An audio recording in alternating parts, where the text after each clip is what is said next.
Hello, I'm Dr. Ann Katz. Welcome to Sexually Speaking, a podcast about all things related to sexuality with zero sensationalism but lots of information. For the last 23 years, I've worked with individuals and couples who are experiencing sexual difficulties, mostly those related to cancer treatment.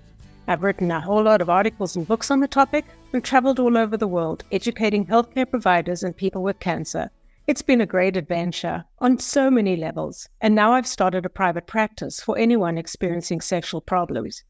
You can learn more about me, my books, and other writing on my website, www.drandkatz.com. You can also email me, counseling@drandkatz.com, and that's counseling with 2 L's, and that's the best way to contact me.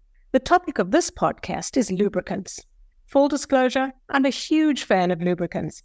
And I'm not talking about WD-40, I'm talking about personal or sexual lubricants. They're essential to comfortable penetration and sexual touch for women across the lifespan, but especially for women going through the menopausal transition and postmenopause, as well as women after childbirth. Not essential, but certainly helpful and fun, they can be used by women of all ages. Lubricants are also essential for anal penetration for both men and women. But not all lubricants are created equal, and it's important to understand a few key factors before buying something off the shelf at a drugstore or in a sex store or buying online. Now, I'm going to get a little bit sciencey for a bit, so please bear with me as this is really important. Not all lubricants are safe, and some may actually cause harm. This is all about osmolality, and the osmolality of the lubricant is really important. Osmolality refers to the concentration of dissolved ingredients in the lubricant. It's important because cells in the outer layers of the vagina and the rectum have to maintain a balance of water content. The osmolality determines whether water flows into or out of the cells. So, how do you find out the osmolality of the lubricant you currently use? It's not easy, because the manufacturers don't include that information on the bottle or tube. When a lubricant has low osmolality, lower than the inside of the cells, water is drawn into the cells and the cells then swell and burst. There are not many lubricants on the market that are hypoosmotic or have low osmolality because of the damage that they cause. When a lubricant has high osmolality, higher than that of the cells, water is drawn out of the cells, causing the cells to shrink, dry out, and slough off, leading to irritation and making you more susceptible to infection. Many lubricants on the market are hyperosmolar, and while they may feel fine, they can have bad effects on the tissues of the vagina or rectum. The culprits are lubricants that contain glycerol and propylene glycol, 2 chemicals that act as moisturizers and prevent the lubricant from drying out during the sex. So when, not if, because from now on you're going to look at the ingredient list on any lubricant you're thinking of buying, when you look at the ingredient list and you see glycol or propylene glycol, you will know to just put that one back on the shelf and look for another lubricant that is free from these chemicals. A good lubricant is isoosmolar. That is, it is similar to the cells and water doesn't flow into or out of those cells.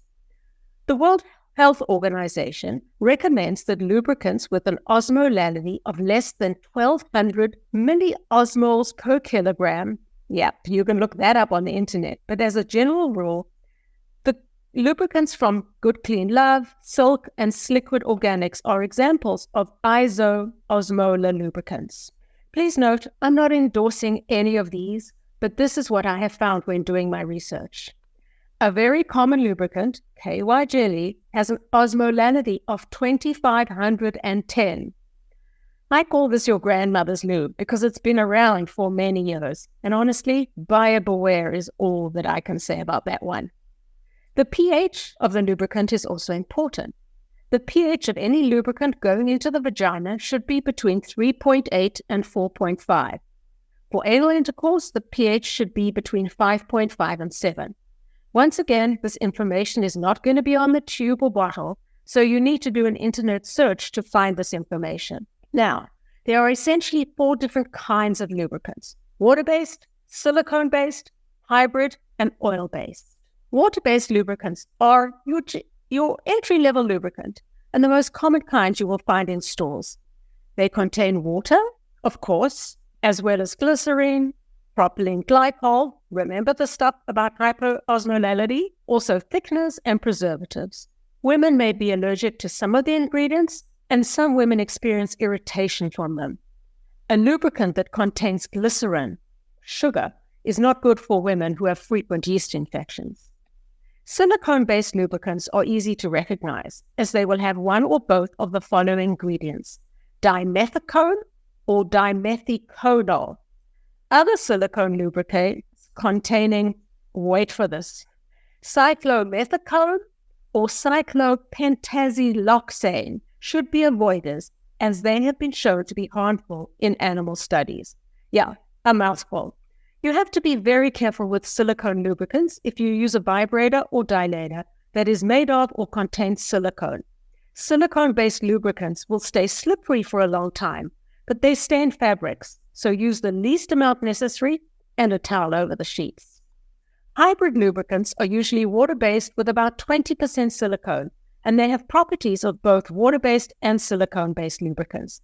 They're more slippery than water-based lubes, but they're also harder to find in drugstores. Now, here's the 411 on oil-based lubricants. Do not put them in the vagina. This includes organic olive oil that has been shown to contain an enzyme that strips away the top layer of the tissues, as well as coconut oil, organic or not, that destroys the pH balance in the vagina. Both of these oils increase your risk of yeast or bacterial overgrowth. Oil-based lubricants also destroy condoms, putting you at risk of an unwanted or unplanned pregnancy and or a sexually transmitted infection, including HIV. Most women have told me that they use jojoba or shea butter, ingredients often found in body or hand lotions, as a lubricant. Hard no on these. Some people use Vaseline for anal penetration. That's okay, but do not put any petroleum products, including Vaseline, in the vagina. So what about lubes that are warming, cooling, or advertised as enhancing sexual pleasure? They also contain irritants, and once they're in your vagina or rectum, they essentially cannot be removed. Anything that smells like peaches or strawberries should also be avoided. In addition, many lubricants contain parabens that are used as preservatives, and these can irritate the tissues, so you need to avoid those too. If you're trying to conceive, you need to use a lubricant that does not affect sperm motility. Two names here are Pre-Seed and Yes Baby. Once again, I'm not endorsing these products, but they are designed to be safe if you want to get pregnant. Lubricants are known to increase sexual pleasure for women when used for masturbation as well as penetrative intercourse. In a large community-based study, 58% of women reported using a lubricant during intercourse. 49% said they used one for partnered sex play. 85% said that using a lubricant made sex more comfortable, and over 75% said that sex was more pleasurable with a lubricant. So, are you one of those women who use a lube for comfort or pleasure? I sure hope so. That's it for now. Look out for my next podcast on Twitter, Threads, or my new YouTube channel.